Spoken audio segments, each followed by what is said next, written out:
Good morning, welcome to my YouTube channel. Today we are going to discuss the incorporation of Hyderabad into Indian Dominion. So let us start. How Hyderabad was annexed to Indian Dominion.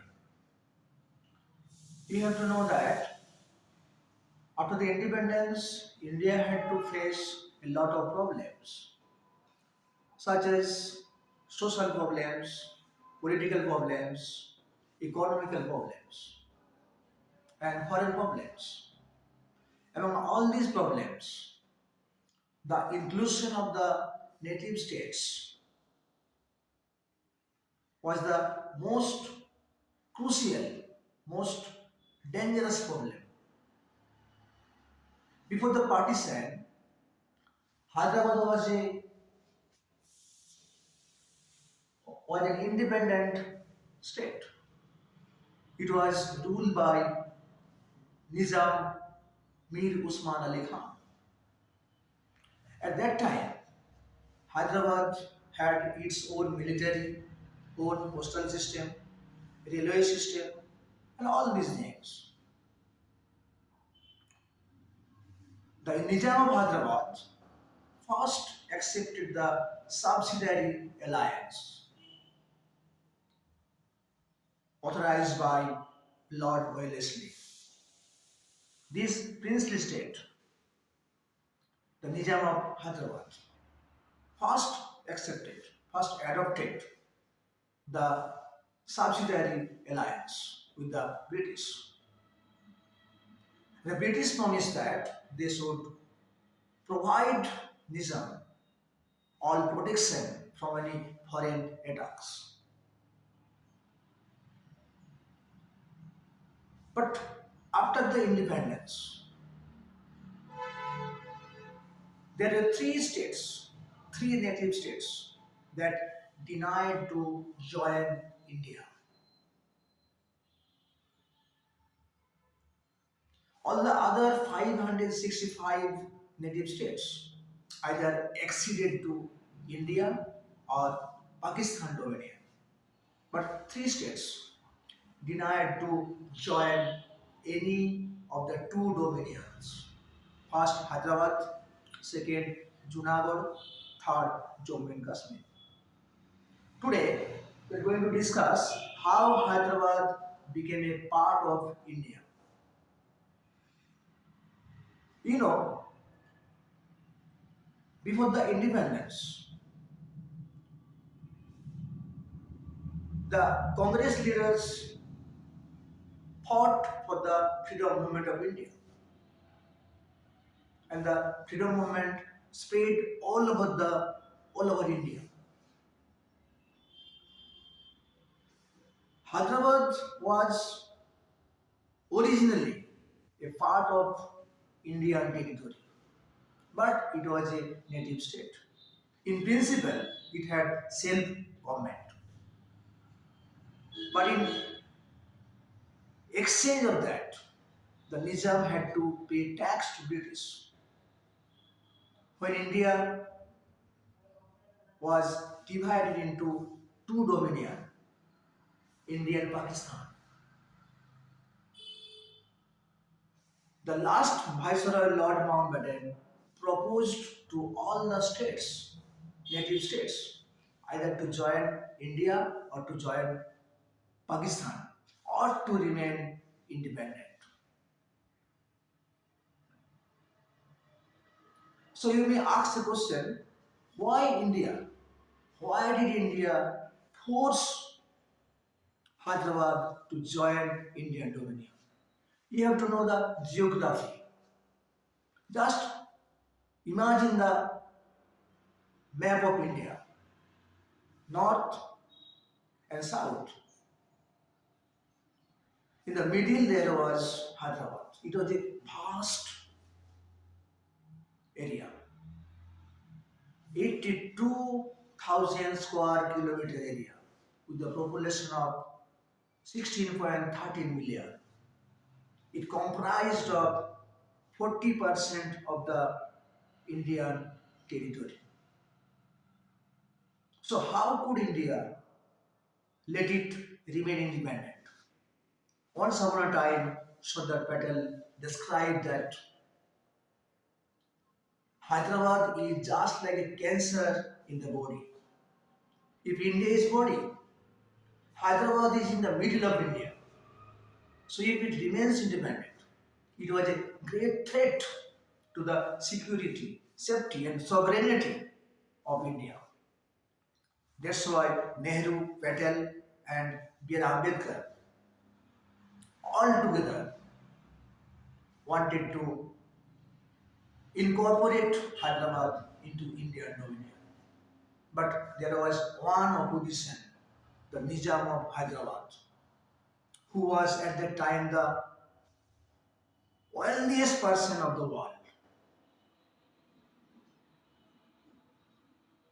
So, after some time, at the initial period, the Nizam Mir Usman Ali Khan rejected the idea of joining India or Pakistan, but later on, he decided to join Pakistan.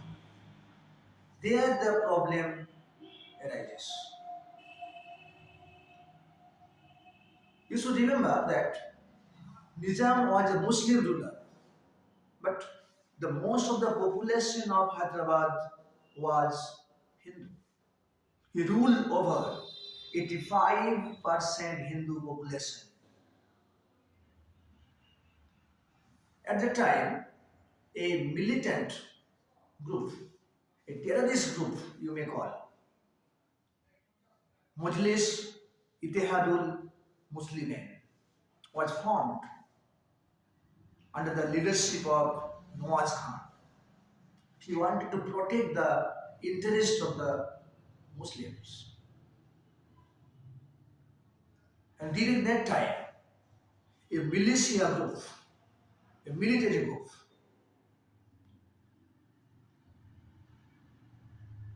represented by Mir Usman Ali Khan, Rajakar militia, was formed. It was led by Qasim Rezvi. He was a terrorist. He provoked Mir Usman Ali Khan not to join India. He said, if India takes any action against Hyderabad, all the Muslims of India would come together to fight against India. The Rajakar army, especially tortured, murdered, raped Hindu populations. It was a chaotic situation 1946 to 1948. This torture continued. At the time, if you have read history, you may know the Congress party made Congress Mahasabha. They were against the Nizam's rule, Nizam's repression. Most of the Hindu population wanted to join India, but Nizam opposed it. The Communist Party of the then time in Hyderabad came to limelight. They led the Telangana movement, that's mean peasant movement. The peasants were deprived, they tortured, they were given extra tracts. Most of the land belonged to the Muslim people.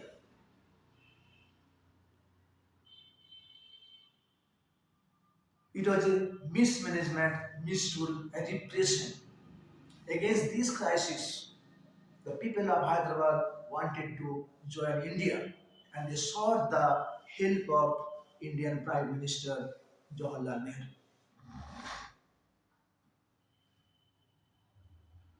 So, the inclusion of Hyderabad into Indian dominion was necessary. When in 1947, 15th August, India declared freedom, Hyderabad also declared freedom. How much audacity! But before that, a standstill agreement was signed,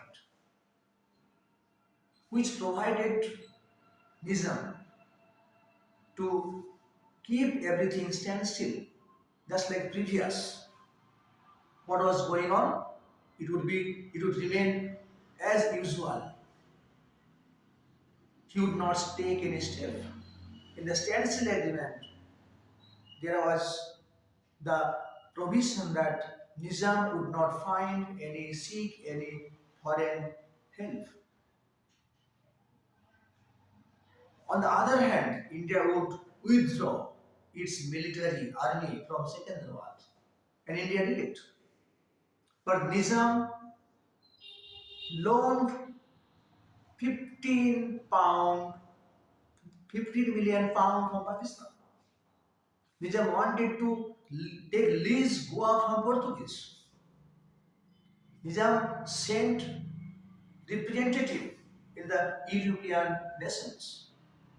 Nizam sought the help of United Nations so that he may remain independent. Nizam also proposed to Lord Mountbatten to give him the status of independent nation within the Commonwealth of Nations. But Lord Mountbatten rejected the idea. On the other hand, the torture, repression, suppression, atrocity of the Rajakar army was in peak. At that point of time, Sardar Patel sent an ultimatum to Nizam saying that Nizam should dismantle the Rajakar who are torturing, repressing the Hindu community.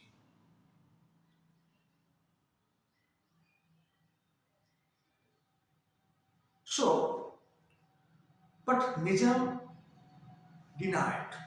Nizam broke all the agreement, all the promises which were given in the standstill agreement.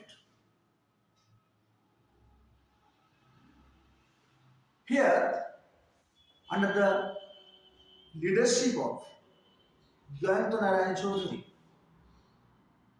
India decided to send a military to invade, to attack Hyderabad.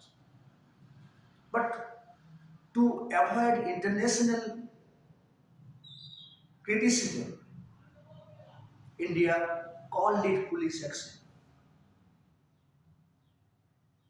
Police action is such a military operation which doesn't declare war against any nation or state. It suggests that India is taking action of police. It was not a military action. It was dubbed police action. It is called Operation Polo. It was led by Sir Chaudhary, Jayanta Narayan Chaudhary. On September 13, 1948, at about 4 a.m., the Indian army attacked from four sides. On the Nizam had 22,000 military, including infantry, cavalry, artillery, and Nizam was held by the Rajakar army, which had 20,000 military. But the Indian troops were armed, expert, and trained. They had 35,000 military. The war continued for 5 days, starting on 13 September and ending on 18 September. It is said that Indian army had lost only 10 people. On the other hand, Nizam had lost at least 5,000 soldiers. But after the end of the war, Nehru formed Sundarlal Commission. According to the reports of Sundarlal Commission, 30 to 30 or 40,000 people died in this military operation, in this violence. On 17th September, Nizam called his Prime Minister Lia Khan to resign, and all the cabinet resigned in front of Indian Major General Jayanto Narayan Chaudhary. Nizam surrendered, and India and Hyderabad became a part of India. But in 1950, after 1 year, Nizam signed the deeds of inclusion to Indian dominion.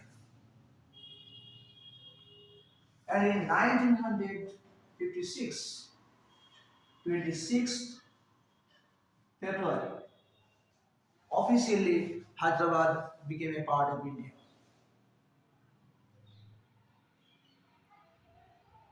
Qasim Rizvi was exiled to Pakistan,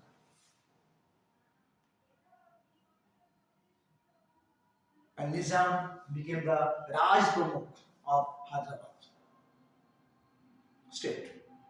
Later on, Hyderabad was divided into three parts: Andhra, Mysore, and Bombay. But historians say that after the war, a massive violence took place, where the Hindu people took retaliation against the Muslims. But I don't know how much it is true. But the historians say that. But when the new cabinet was formed, all the problems were gone. People lived in peace and prosperity under the leadership of Sardar Patel and Nehru. That is why Sardar Patel is called the Iron Man of India. He had the ability to exceed all the princely states who did not want to join Indian dominion.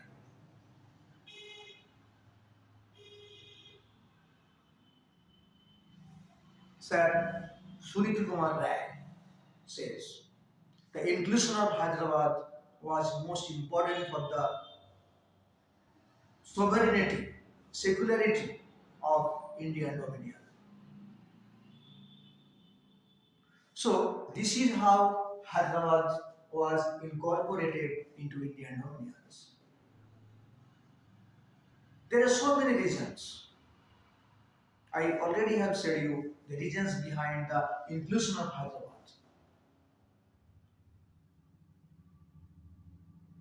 The location of Hyderabad was in such a position. It was impossible for India if they let Hyderabad remain free to communicate from south to north, not to south.